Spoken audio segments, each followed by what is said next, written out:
the last class we were discussing about galvanic cell. हमने इसमें क्या पढ़ा था? देखो, galvanic cell is made up of three components: oxidation half cell, reduction half cell, and salt bridge. आज हम पढ़ेंगे measurement of electrode potential कि कैसे जो हाफ सेल होती है उनकी जो पोटेंशियल वैल्यू होती है ईच इलेक्ट्रोड्स की हम कैसे मेजर करते हैं. देखिए, आप गैल्वेनिक सेल में टू हाफ सेल पढ़ते हैं. एक जो हाफ सेल होती है उसको कहते हैं oxidation half cell, another half cell reduction half cell. जो डैनियल सेल हमने पढ़ी थी उसमें क्या पढ़ा था? Zinc rod. जिंक रोड को डिप कराया था जिंक सल्फेट सॉल्यूशन में. Another cell electrode copper rod with the copper sulphate solution. दोनों रोड्स को कनेक्ट किया था एक्सटर्नल वायर की हेल्प से, वोल्टमीटर से जो करंट का फ्लो हमें बताएगा. अब आप इसमें देखिए, एक हाफ सेल अगर हम सेपरेटली सिंगल हाफ सेल लेते हैं, सिर्फ जिंक रोड को जिंक सल्फेट सॉल्यूशन में डिप कराते हैं, तो we cannot measure the electrode potential of half cell. कि जब आप दोनों को कनेक्ट करते हो तो आपको पता है कि as compare to copper electrode, zinc electrode का क्या होगा? ऑक्सीडेशन, और कॉपर इलेक्ट्रोड का क्या होगा? रिडक्शन. बट जैसे कि देखो, इलेक्ट्रोड पोटेंशियल क्या होता है? जो पोटेंशियल डिफरेंस सेटअप होता है between metal road and it's ions in the solution. ये पोटेंशियल डिफरेंस कब सेट होता है? जब जिंक की रोड आयन क्लोज करती है into the solution. Zinc close 2 electrons and give zinc 2 plus ion in the solution. और ये जो इलेक्ट्रॉन है with the help of external circuit flow होते हैं towards the cathode. जब तक कोई और सेल नहीं होगी तो हाफ सेल की इलेक्ट्रोड पोटेंशियल एज सच हम कैलकुलेट नहीं कर सकते. तो अगर आपको इसी तरह से अगर हमें कॉपर के इलेक्ट्रोड की रिडक्शन पोटेंशियल यहाँ डिटरमाइन करनी है तो दूसरी सेल जब तक आप कनेक्ट नहीं करोगे इसके साथ आप इसकी इलेक्ट्रोड पोटेंशियल मेजर नहीं कर सकते. तो अब ये जो हमारा आज का टॉपिक है ये यही है कि जो हाफ सेल्स जो डिफरेंट डिफरेंट इलेक्ट्रोड्स हैं उनकी इलेक्ट्रोड पोटेंशियल को कैसे डिटरमाइन किया जाए. क्योंकि आपको पता है कि गैल्वेनिक सेल में रेडॉक्स रिएक्शन होती है, ऑक्सीडेशन और reduction take place indirectly in a separate beaker. तो इस प्रॉब्लम को सॉल्व करने के लिए इलेक्ट्रोड पोटेंशियल डिटरमाइन करने के लिए हमें कोई रेफरेंस यूज करना पड़ेगा. एक रेफरेंस इलेक्ट्रोड्स एक कंसीडर करना पड़ेगा जिसकी रेफरेंस में हम सभी इलेक्ट्रोड की पोटेंशियल्स को डिटरमाइन करेंगे. तो वही हमने पढ़ना है कि हमें एक रिक्वायरमेंट रहेगी स्टैंडर्ड इलेक्ट्रोड पोटेंशियल की. और जो स्टैंडर्ड इलेक्ट्रोड पोटेंशियल हम यूज करेंगे मेजरमेंट के लिए इलेक्ट्रोड पोटेंशियल्स की, वो कौन सा यूज करेंगे? Standard hydrogen electrode. तो हमें आज वही पढ़ना है कि वो रेफरेंस इलेक्ट्रोड जो यूज होता है मेजरमेंट के लिए उसके अंदर कैसे रिएक्शन होती है एनोड की और कैथोड की. वो एक्ट करता है दोनों की तरह, oxidation as well as reduction, anode और cathode. Standard hydrogen electrode, standard hydrogen electrode SHE short में हम इसको ये भी कहते हैं. और it also known as normal hydrogen electrode, normal hydrogen electrode NHE taken as a reference electrode. इसको हमने क्या माना है? Reference electrode for measurement of electrode potentials of different electrodes. Very very important. देखिए, इसमें जो जैसे कि नाम गिवन है स्टैंडर्ड, तो ये जो इलेक्ट्रोड है स्टैंडर्ड कंडीशंस में हम सेट करेंगे. Standard conditions pressure 1 atmosphere, temperature 25 degree Celsius, concentration जो सॉल्यूशन की रहेगी वो रहेगी 1 मोलर. तो इस स्टैंडर्ड हाइड्रोजन इलेक्ट्रोड को देखिए कैसे सेट किया गया है. एक बीकर में सॉल्यूशन क्या लेंगे? सॉल्यूशन लेंगे 1 मोलर HCl, एसिडिक सॉल्यूशन लेंगे 1 मोलर HCl. इस सॉल्यूशन में हाइड्रोजन गैस पास कराएंगे. एक एपरेटस लगाएंगे, hydrogen gas pass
oxidation and reduction,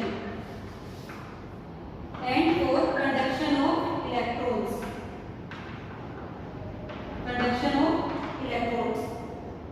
ये आपको ध्यान रखना है कि प्लेटिनम का जो इलेक्ट्रोड है ये do not participate in the reaction but it provide the surface for the oxidation और रिडक्शन रिएक्शंस और also provide surface for conduction of electrons.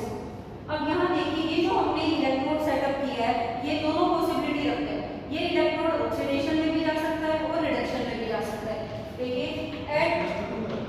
अगर ये इलेक्ट्रोड एनोड की तरफ करेगा तो एनोड में क्या होता है ऑक्सीडेशन, एनोड में क्या होता है ऑक्सीडेशन। तो यहाँ पे आप देखिए जो हाइड्रोजन गैस इस सॉल्यूशन में पास करा रहे हैं, जो बबल्स की फॉर्म में होल्ड होगी, जो इसके सरफेस पे एब्जॉर्ब होगी हाइड्रोजन गैस, वो लॉस करेगी 2 इलेक्ट्रॉन्स और चेंज हो जाएगी 2H+ आयंस। तो हाइड्रोजन गैस किस तरह से हो जाएगी सॉल्यूशन में H+ आयंस की फॉर्म में सॉल्यूशन में आ जाएगी और सॉल्यूशन में पहले से भी H+ आयन है एसिडिक मीडियम ऑक्सीडेशन में। अगर ये electrode act as a cathode act करेगा तो जो कैथोड में क्या होता है रिडक्शन। जो हाइड्रोजन आयंस है सॉल्यूशन में वो 2 इलेक्ट्रॉन्स को गेन कर लेंगे और क्या एब्जॉर्ब करेंगे हाइड्रोजन गैस, और ये फिर हाइड्रोजन गैस कहाँ एब्जॉर्ब हो जाएगी on the surface of platinum foil. तो इस तरह से इसमें हाइड्रोजन जो है हाइड्रोजन गैस ऑक्सीडेशन करके हाइड्रोजन आयंस बनाएगी और हाइड्रोजन आयंस अगेन कंबाइन करेंगे इलेक्ट्रॉन्स को क्या बना देंगे हाइड्रोजन गैस। तो इस तरह से इसमें रिएक्शन रहेगी। इसमें सबसे स्पेशल बात आपको जो ध्यान रखनी है, इसको हमने रेफरेंस माना है for calculating the electrode potentials of other electrodes. तो यहाँ पे हम आर्बिट्ररी फिक्स करेंगे कि इसकी जो इलेक्ट्रोड पोटेंशियल रहेगी वो 0 है।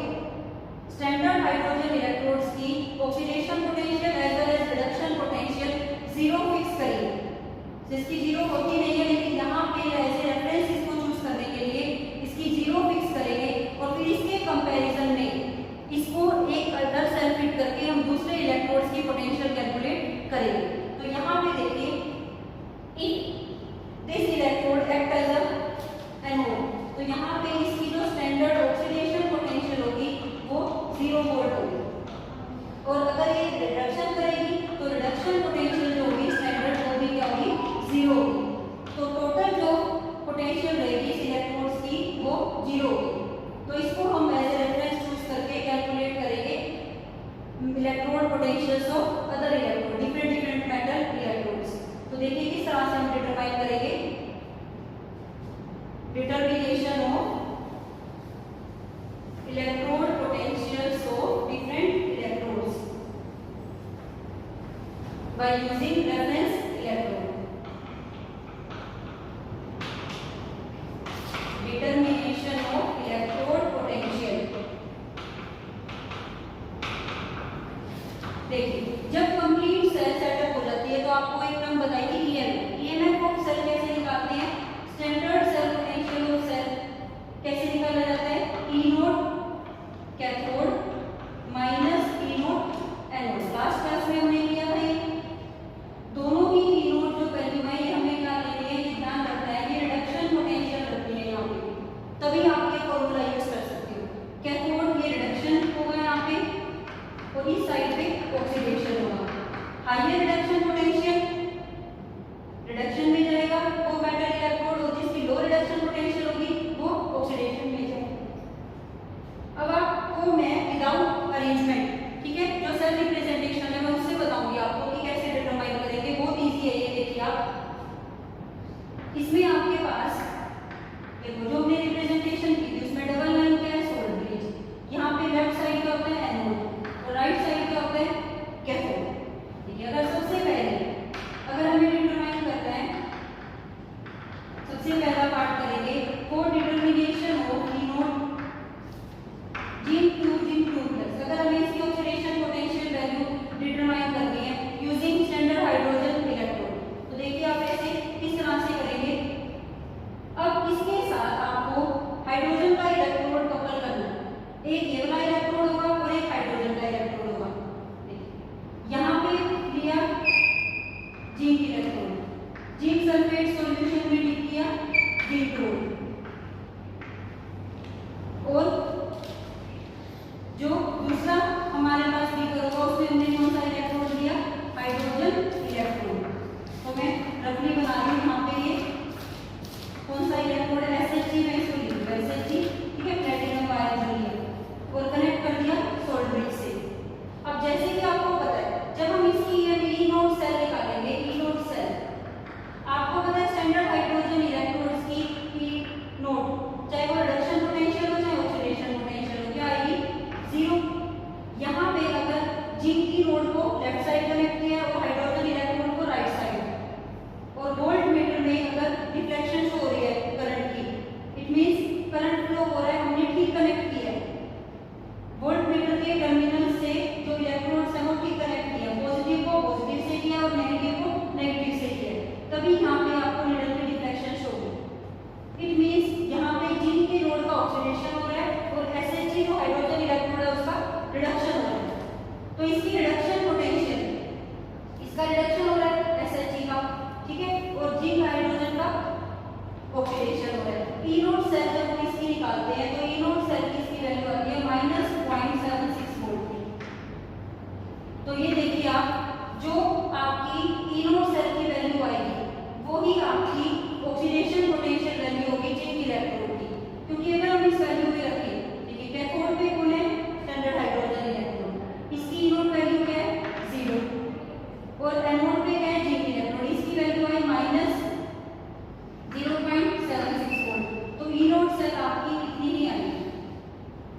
तो अगर आप किसी भी रिएक्शन में रेफरेंस इलेक्ट्रोड अगर हाइड्रोजन इलेक्ट्रोड रखोगे और दूसरी हाफ सेल का पोटेंशियल निकालोगे, जो आपको टोटल पोटेंशियल मिलेगा उस सेल का, वही आपकी जो वैल्यू होगी वही उस दूसरी सेल जो होगी उसका पोटेंशियल वैल्यू होगी, क्योंकि एक जो हाइड्रोजन इलेक्ट्रोड है उसकी 0 है, तो जो पूरी वैल्यू आएगी वो कंप्लीट अनदर इलेक्ट्रोड की वैल्यू होगी पोटेंशियल की।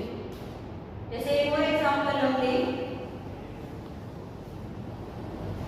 अगर आपको ई नोड वैल्यू निकालनी है कॉपर इलेक्ट्रोड की,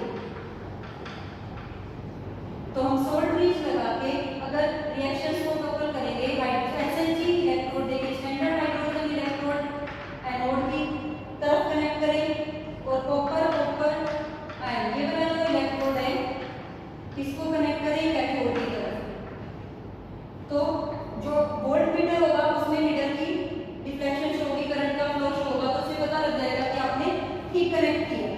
जिसका ऑक्सीडेशन हो रहा है उसको आपने लेफ्ट साइड ही रखा है और जिसका रिडक्शन हो रहा है उसको आपने राइट साइड सेटअप किया, ये अरेंजमेंट ठीक है। अब जब आप इसमें ई नोड सेल निकालेंगे फॉर्मूला लगा के, तो इसकी ई नोड सेल वैल्यू में देखिए आप एनोड पे ऑक्सीडेशन किसका हो रहा है, हाइड्रोजन इलेक्ट्रोड का, और कैथोड पे रिडक्शन किसका हो रहा है, कॉपर इलेक्ट्रोड का। रिडक्शन हो रहा है तो रिडक्शन पोटेंशियल रखेंगे हम यहाँ पे, ये तो 0 होता है तो इसकी तो कोई वैल्यू नहीं है। जो आपको ई नोड सेल की वैल्यू मिलेगी वही आपकी वैल्यू होगी reduction potential of copper electrode. Similarly अगर आपको ऑक्सीडेशन पोटेंशियल निकालना है तो वहां पे जो ई नोड सेल वैल्यू आएगी वही आपकी ऑक्सीडेशन पोटेंशियल वैल्यू होगी फॉर अ गिवन मेटल, ठीक है। तो इस तरह से आप डिफरेंट मेटल के इलेक्ट्रोड्स की पोटेंशियल वैल्यू कैलकुलेट कर सकते हो by using reference electrode SHG। अब इसकी बात करते हैं इसकी रिप्रेजेंटेशन की। इसको किसी भी सेल के साथ अगर हम कपल करते हैं तो इसको कैसे रिप्रेजेंट करते हैं, इसकी कैसे रिप्रेजेंटेशन होती है, हाइड्रोजन इलेक्ट्रोड को रिप्रेजेंट कैसे किया जाता है, इसके लिए देखिए आप इसकी रिप्रेजेंटेशन में प्लेटिनम का इलेक्ट्रोड है, सिंगल SHG की रिप्रेजेंटेशन, शी की रिप्रेजेंटेशन मैं आपको बता रही हूँ, इस तरह से होती है। Platinum electrode hydrogen gas 1 atmospheric pressure पे इसमें चेंज हो जाती है, हाइड्रोजन आयंस सॉल्यूशन में हैविंग कंसंट्रेशन 1 मोल। ये आपकी रिप्रेजेंटेशन रहेगी स्टैंडर्ड हाइड्रोजन इलेक्ट्रोड की। 0 से +1 तो आप इसको ऑक्सीडेशन की तरह शो करेंगे, और अगर ये रिडक्शन में जाएगी तो आप इसको इस तरह से शो करेंगे, एक्वस 1 मोलर कंसंट्रेशन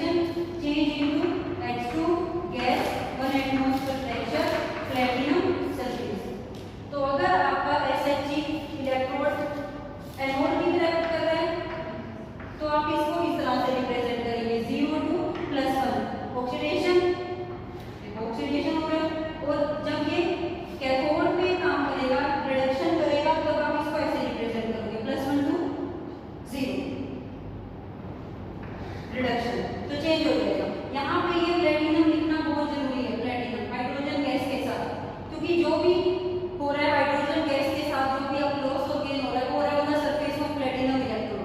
यहाँ जो इलेक्ट्रोड है प्लेटिनम का इलेक्ट्रोड है। जिन भी केसेस में गैस इन्वॉल्व होती है ऑक्सीडेशन और रिडक्शन में, वहां पे उनके इलेक्ट्रोड यूज नहीं करेंगे। वहां पे जो इलेक्ट्रोड रहेगा वो प्लेटिनम का रहेगा, इनर्ट इलेक्ट्रोड रहेगा। जैसे अगर गैस की बात की और लिक्विड, जहाँ पे भी लिक्विड हो, लिक्विड की भी बात करें जैसे मरकरी, अगर मरकरी के सॉल्यूशन में कोई चेंज होगा, मरकरी का आयन चेंज होगा मरकरी में, तो मरकरी लिक्विड है, तो वहां पे भी हम मरकरी का इलेक्ट्रोड नहीं लेंगे, वहां पे इनर्ट इलेक्ट्रोड होगा प्लेटिनम इलेक्ट्रोड, और उसके सरफेस पे रिएक्शन होगी जो भी होगी, तो उसके वहां पे आपको जब भी आप सेल रिप्रेजेंट करोगे तो वो जो इलेक्ट्रोड है उसको आप साथ में लिखोगे। और यहाँ पे प्रेशर भी लिखना है। स्टैंडर्ड कंडीशंस पे हम मेजर कर लिए, कंसंट्रेशन 1 मोलर है, और H+ आयन जो है वो सॉल्यूशन में आ गए, सॉल्यूशन यहाँ पे एसिडिक मिक्स कर दिया। तो ये हुआ हमारा this all about electrode potential. ठीक है, नेक्स्ट हम पढ़ते हैं। अब हम जैसे हमने अब डिफरेंट इलेक्ट्रोड पोटेंशियल मेजर कर लिए डिफरेंट मेटल्स के लिए, तो नेक्स्ट टॉपिक हम पढ़ेंगे electrochemical series. Very important topic, electrochemical series.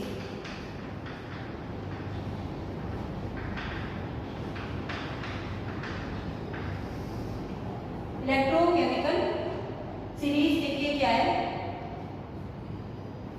Using reference electrode SHG, क्या मेजर कर लिया है? Measure the electrode potential of different electrodes, different electrodes के पोटेंशियल मेजर कर लिए। अब दोनों मेजर करें, ऑक्सीडेशन पोटेंशियल भी और रिडक्शन पोटेंशियल भी, बट जो IUPAC नोमेनक्लेचर के अकॉर्डिंग हमें जो रखना है वो हमें रिडक्शन पोटेंशियल मेटल्स का यूज करना है। सभी मेटल्स के लिए हम रिडक्शन पोटेंशियल में हम बात करेंगे। स्टैंडर्ड रिडक्शन पोटेंशियल हमने स्टैंडर्ड ही यहाँ पे कैलकुलेट करी है यूजिंग स्टैंडर्ड हाइड्रोजन इलेक्ट्रोड। उनको अगर अरेंज किया जाए, सभी इलेक्ट्रोड्स के रिडक्शन पोटेंशियल को अगर एक सीरीज में अरेंज किया जाए, एक प्रॉपर अरेंजमेंट में, आइदर इन इंक्रीजिंग ऑर्डर और इन डिक्रीजिंग ऑर्डर, तो वो जो सीरीज होगी उसको हम कहेंगे इलेक्ट्रोकेमिकल सीरीज। इलेक्ट्रोकेमिकल सीरीज क्या होगी? द अरेंजमेंट ऑफ, ये नोट कीजिए, अरेंजमेंट ऑफ रिडक्शन पोटेंशियल्स। अब मैं यहाँ पे रिडक्शन पोटेंशियल से लिखूंगी क्योंकि जो सारी हम पढ़ेंगे ये सीरीज वो रिडक्शन पोटेंशियल के टर्म में पढ़ेंगे।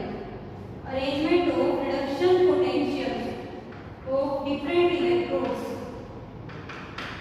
Arrangement of reduction potential of different metal electrodes in increasing order, या फिर आइदर इन डिक्रीजिंग ऑर्डर, किसी भी ऑर्डर में हो सकता है ये। बस आपको वो वैल्यू से जो इंफॉर्मेशन उससे हमें एप्लीकेशंस पढ़नी है वो अच्छे से समझ आनी चाहिए।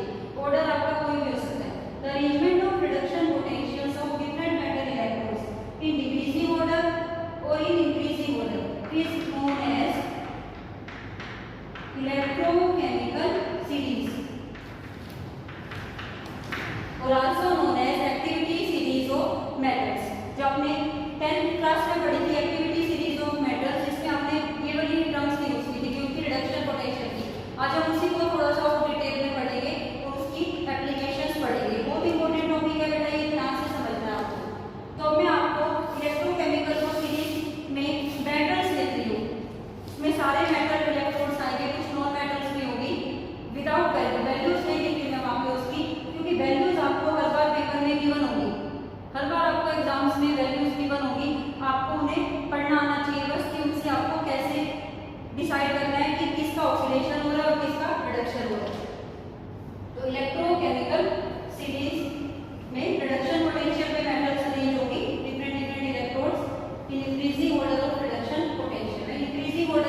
लिथियम आयन रिडक्शन करने के बाद लिथियम बनाएगा बाय गेन ऑफ 1 इलेक्ट्रॉन।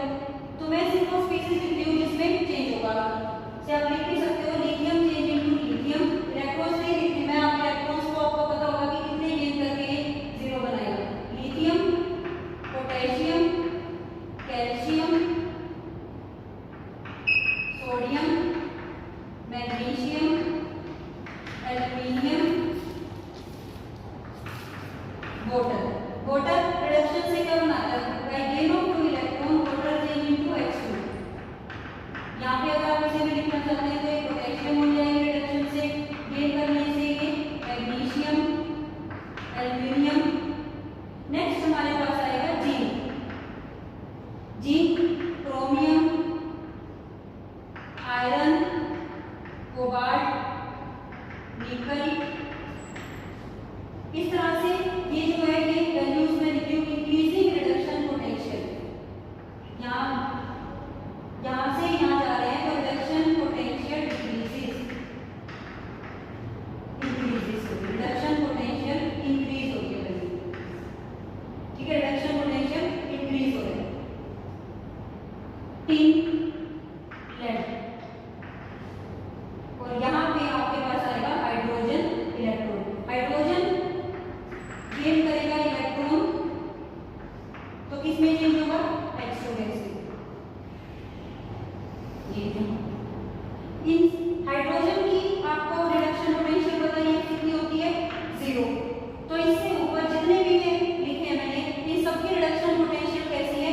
इन सबकी रिडक्शन पोटेंशियल है नेगेटिव, क्योंकि रिडक्शन पोटेंशियल बढ़ रहा है तो इनकी रिडक्शन पोटेंशियल वैल्यू नेगेटिव है। सबकी reduction potential value negative value, negative reduction potential. यहाँ पे आ गया हाइड्रोजन। अब हाइड्रोजन के बाद लिख रही हूँ मैं दोबारा से, यहाँ पे मैं देखो लिख रही हूँ हाइड्रोजन गेन करेगा 2 इलेक्ट्रॉन तो H2 बनाएगा, इसकी 0 आएगी। उसके बाद अब इसके बाद जितने भी होंगे उनकी पॉजिटिव होगी और वो इंक्रीज हो रही है क्योंकि इंक्रीजिंग ऑर्डर में हम इसको पढ़ रहे हैं। तो इसके बाद देखिए कॉपर 2+ से कॉपर की रिडक्शन पोटेंशियल वैल्यू होगी। इससे ज्यादा रिडक्शन पोटेंशियल वैल्यू होती है कॉपर +1 से जब कॉपर बनाता है, इससे ज्यादा वैल्यू होती है इसकी। Next iodine, change into iodide ion by gain of electron.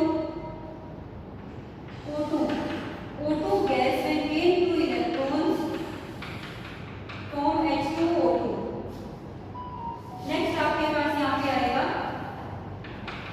Ferric ion change into ferrous ion by gain of 1 electron. देखो एक बार Fe2+ यहाँ पे भी आ रहा है, ये Fe2+ गेन कर रहा है 2 इलेक्ट्रॉन और चेंज हो रहा है आयरन में। इसकी रिडक्शन पोटेंशियल नेगेटिव है और इसकी रिडक्शन पोटेंशियल पॉजिटिव है।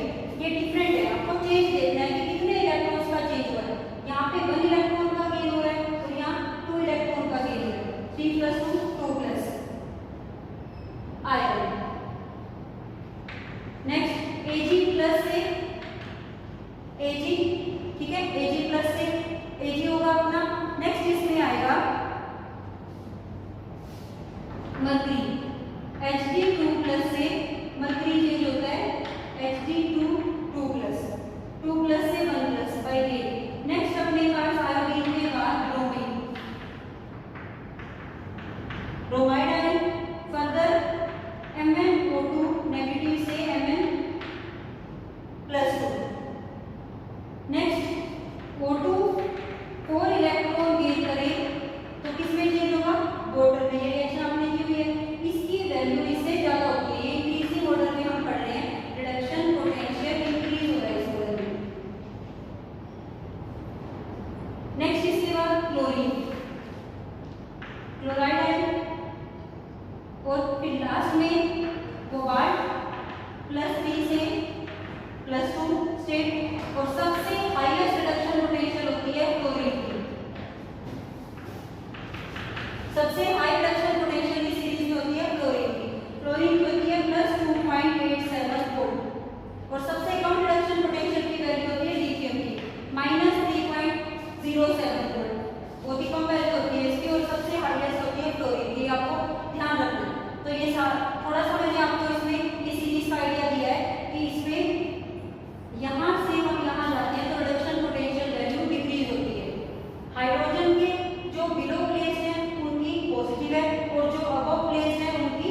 नेगेटिव है।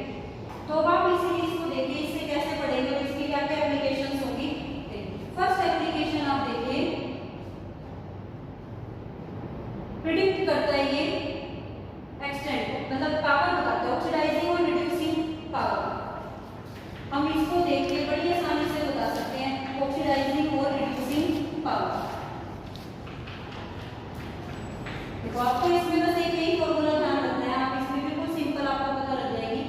जिसकी रिडक्शन पोटेंशियल की वैल्यू ज्यादा होगी उसका होगा रिडक्शन, और जिसकी रिडक्शन पोटेंशियल की वैल्यू कम आएगी उसका ऑक्सीडेशन। इन्हीं दो को कंपेयर करो, और हम कंपेयर करते हैं सिल्वर और कॉपर। किसकी रिडक्शन पोटेंशियल की वैल्यू ज्यादा है? सिल्वर की। तो सिल्वर का कॉपर के कंपैरिजन में हमेशा क्या होगा? रिडक्शन, और कॉपर का क्या रहेगा? ऑक्सीडेशन, जब भी हम ये कॉपर करेंगे। लेकिन ये दोनों वैल्यूज आपको रिडक्शन पोटेंशियल पढ़नी है। अब जिसका रिडक्शन पोटेंशियल वैल्यू ज्यादा होगी उसका क्या होगा? रिडक्शन। तो वो रिडक्शन में जाएगी तो वो स्ट्रॉन्ग क्या होगा? Oxidising agent. तो डायरेक्ट आप ये फॉर्मूला नोट कीजिए कि रिडक्शन पोटेंशियल, आपको इससे इजी हो जाएगा, reduction potential is directly proportional to oxidising power. Reduction potential is directly proportional to oxidising power. High will be the reduction potential, strong will be the oxidizing agent, और weak will be the reducing agent। या फिर हम ये भी कह सकते हैं reduction potential is inversely proportional to reducing power। inversely proportional to reducing power। देखिए highest reduction potential chlorine की है, तो chlorine is the strongest oxidizing agent और weak reducing agent। लिथियम की रिडक्शन पोटेंशियल वैल्यू सबसे कम है, तो रिडक्शन में जाने की टेंडेंसी इसकी सबसे कम है, ऑक्सीडेशन की टेंडेंसी ज्यादा है, तो इसकी ऑक्सीडेशन पोटेंशियल सबसे ज्यादा हाई है, तो स्ट्रॉन्गेस्ट रिड्यूसिंग एजेंट होगा ये। Low reduction potential, highest reducing agent. Strong reduction potential, strong reducing agent. इन दोनों में से कोई एक फॉर्मूला याद रखो, आप ट्रेस कर सकते हो। जिसकी रिडक्शन पोटेंशियल वैल्यू ज्यादा होगी वो स्ट्रॉन्ग ऑक्सीडाइजिंग एजेंट होगा, तो वो वीक क्या होगा? Reducing agent. और जिसकी रिडक्शन पोटेंशियल की वैल्यू कम होगी तो फिर वो स्ट्रॉन्ग रिड्यूसिंग एजेंट होगा और वीक ऑक्सीडाइजिंग एजेंट होगा। तो अब आपको क्वेश्चंस कैसे आते हैं? आपको सपोज करो इनमें से किन्हीं भी 4 मेटल्स का या किन्हीं भी 3-4 मेटल्स का आपको इलेक्ट्रोड वैल्यूज दे देते हैं और आपको कह देते हैं इनको अरेंज करो in increasing order of oxidising power और रिड्यूसिंग पावर। तो आपको सबसे पहले सभी इलेक्ट्रोड्स को रिडक्शन पोटेंशियल बनाना है। ये बात आप मेरी ध्यान रखना, आपको जो भी वैल्यूज दी हुई है आप उनको सबको रिडक्शन पोटेंशियल बनाओगे। उसके बाद आप चेक करोगे जिसकी सबसे ज्यादा रिडक्शन पोटेंशियल की वैल्यू होगी वो स्ट्रॉन्ग ऑक्सीडाइजिंग एजेंट होगा और उस तरह से आप उसे अरेंज कर दोगे। बट सभी पोटेंशियल वैल्यू को आप रिडक्शन पोटेंशियल में चेंज करोगे क्वेश्चन करने से पहले, उसके बाद आप सोल्व करोगे। ठीक है, एक एप्लीकेशन हो गई ये। नेक्स्ट एप्लीकेशन है in calculation of EMF of the cell. EMF of cell को इजीली कैलकुलेट कर सकते हैं। अगर हमें तो मेटल इलेक्ट्रोड्स की पोटेंशियल वैल्यू गिवन है तो हम क्या फॉर्मूला लगाते हैं? हम कर चुके हैं ई नोट सेल। कैसे निकालते हैं? ई नोट कैथोड माइनस ई नोट एनोड। अब हमें इससे कैसे पता लगता है किसका रिडक्शन होगा और किसका ऑक्सीडेशन? क्या आपको पता है? दो वैल्यूज दी हैं, तो जिसकी रिडक्शन पोटेंशियल की वैल्यू ज्यादा है उसका रिडक्शन और जिसकी रिडक्शन पोटेंशियल की वैल्यू कम है उसका ऑक्सीडेशन। तो यहाँ से हम निकाल लेंगे। नेक्स्ट एप्लीकेशन देखिए third, feasibility. Feasibility of the reactions, continuity of the reaction भी हम इसे चेक कर सकते हैं। फिजिबिलिटी ऑफ द रिएक्शन, यहाँ पे हम किसी भी पर्टिकुलर रिएक्शन के लिए अगर हम ई नोट सेल निकालते हैं, अगर वो पॉजिटिव आती है, ई नोट सेल पॉजिटिव आई है, it means reaction is spontaneous, reaction possible in the forward direction. और अगर आप कोई भी सेल रिएक्शन के लिए ई नोट सेल निकालते हैं और वो नेगेटिव आती है, negative means reaction is not visible in the forward direction, reverse reaction is visible. तो आपको इससे पता लग जाएगा कि कोई भी केमिकल रिएक्शन जो आपको दी है डाटा के साथ, आप उसको चेक कर सकते हैं ईएमएफ कैलकुलेट करके कि रिएक्शन विजिबल है या नहीं। ठीक है, अगर आपकी ईएमएफ पॉजिटिव आती है तो रिएक्शन पॉसिबल है फॉरवर्ड डायरेक्शन में, और नहीं आती तो रिएक्शन नॉन स्पॉन्टेनियस होगी, नॉन विजिबल होगी इन द फॉरवर्ड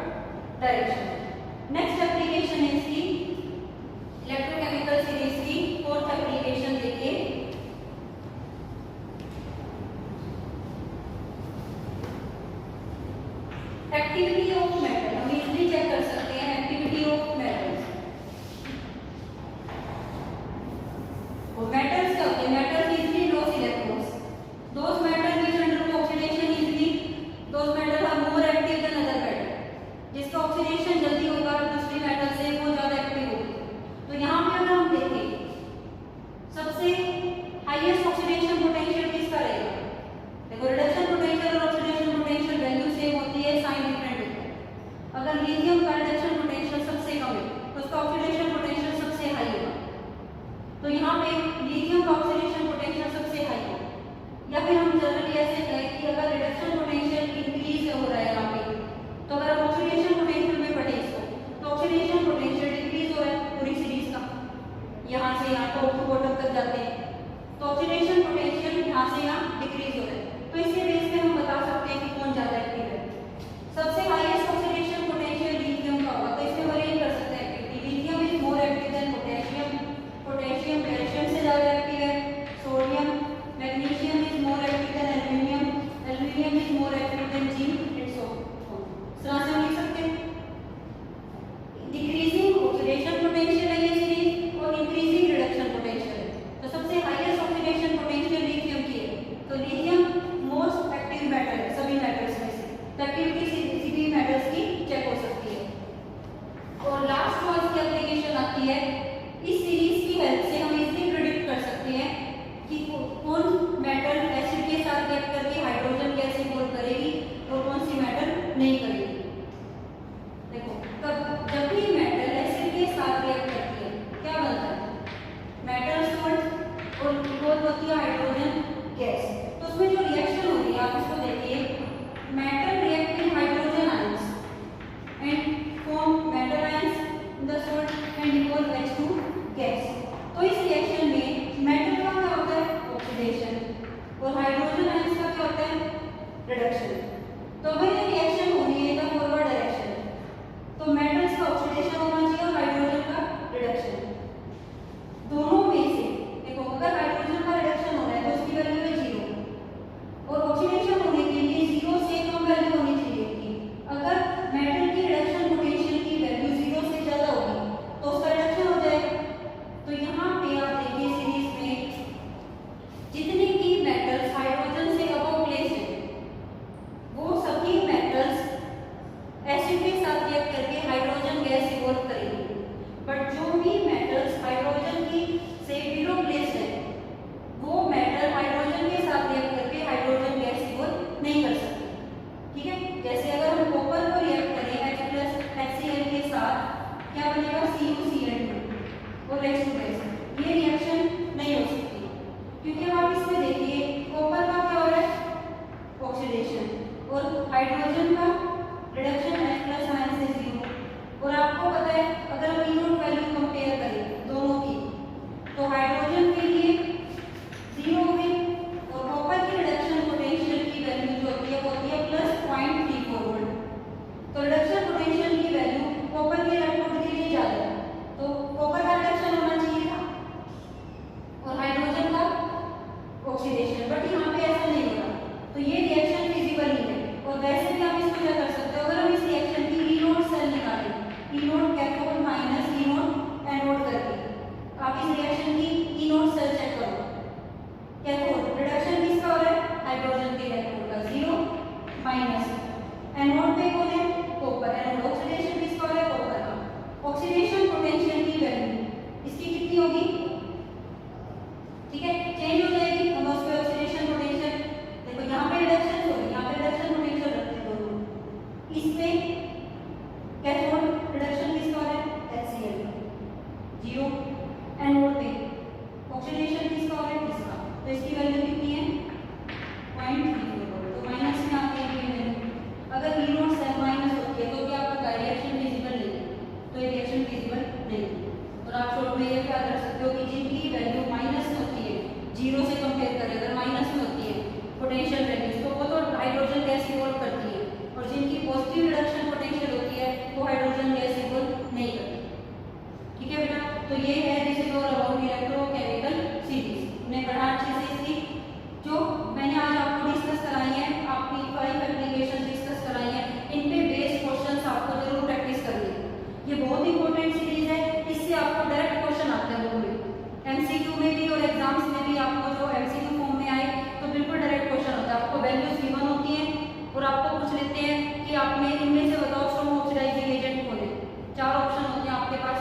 या वीक ऑक्सीडाइजिंग एजेंट कौन है, कौन सी मेटल हाइड्रोजन गैस इवॉल्व करेगी, कौन नहीं करेगी, कौन सी रिएक्शन फिजिबल है नहीं है।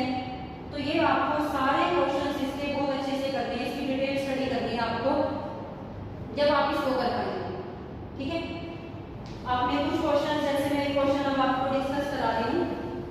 एक सिंपल सा क्वेश्चन आपने +1 में भी पढ़ा हुआ है, इस सीरीज की हेल्प से। Can we use nickel vessel to store copper sulphate solution, इस तरह का क्वेश्चन होते हैं। अब आपको ये डाटा की हेल्प से करना है। इसमें आपको गिवन वैल्यूज दी हुई है, P naught value, copper reduction potential of copper electrode दी हुई है 0.341, और एक वैल्यू आपको दी हुई है निकल 2 प्लस 0.254। तो अब आपको इन दोनों वैल्यूज से बताना है कि ये रिएक्शन फिजिबल है या नहीं। अब स्टोर कर सकते हैं निकल के वेसल में कॉपर सल्फेट। देखिए आप क्या करेंगे कि ये रिएक्शन फिजिबल है, निकल के वेसल में अगर कॉपर सल्फेट हम फिल करेंगे, स्टोर करेंगे, तो क्या बन जाएगा, निकल सल्फेट और कॉपर। अगर रिएक्शन हो रही है और अगर रिएक्शन हो गई तो निकल का क्या होगा, ऑक्सीडेशन, और कॉपर का क्या होगा, रिडक्शन।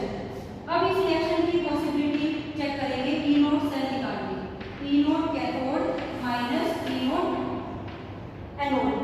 अब आप देखिए कैथोड में रिडक्शन किसका हो रहा है, कॉपर का, तो कॉपर की रिडक्शन पोटेंशियल की वैल्यू कितनी है, 0.341।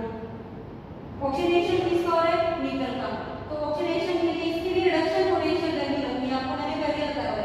इस फॉर्मूले में दोनों वैल्यूज रिडक्शन रखनी है, तो इसको पहले रिडक्शन पोटेंशियल में चेंज कीजिए।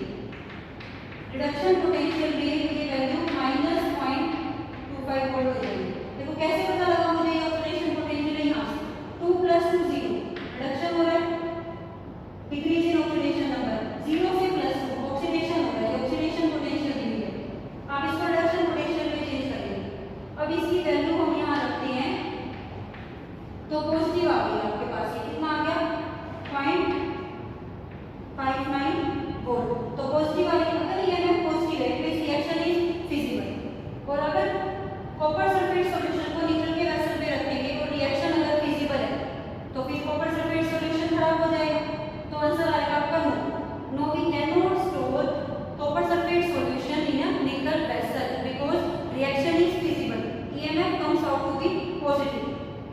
आपको अगर ये क्वेश्चन में डाटा दे रखे हैं तो आप सभी बच्चों को बेटा ईएमएफ निकाल के ही आंसर देना है, आपको डायरेक्ट नहीं देना। एक्टिविटी सीरीज से भी आपको जैसे पता है निकल is more active than copper, तो वो डिस्प्लेस कर देगा कॉपर को फ्रॉम इट्स सोर्स सॉल्यूशन, तो आप डायरेक्ट आंसर कह दो कि नो, रिएक्शन हो रही है इसलिए नो।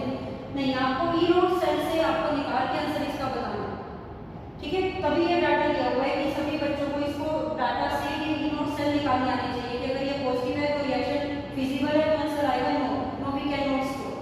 ठीक है, इस तरह से आपको सारे क्वेश्चंस करने हैं, इसके प्रैक्टिस करते हैं इलेक्ट्रोकेमिकल सीरीज के। नेक्स्ट क्लास में हम एक बहुत ही इंपॉर्टेंट और इंटरेस्टिंग टॉपिक पढ़ेंगे कि अगर आपको स्टैंडर्ड कंडीशन से अदर कंडीशन दे रखी है यानी कंसंट्रेशन, तो हम इलेक्ट्रोड पोटेंशियल कैसे मेजर करेंगे सर का, तो हम एक बहुत ही इंपॉर्टेंट इक्वेशन पढ़ेंगे, नर्स इक्वेशन। तो इसको आप रिवाइज कीजिए अच्छे से। Thank you.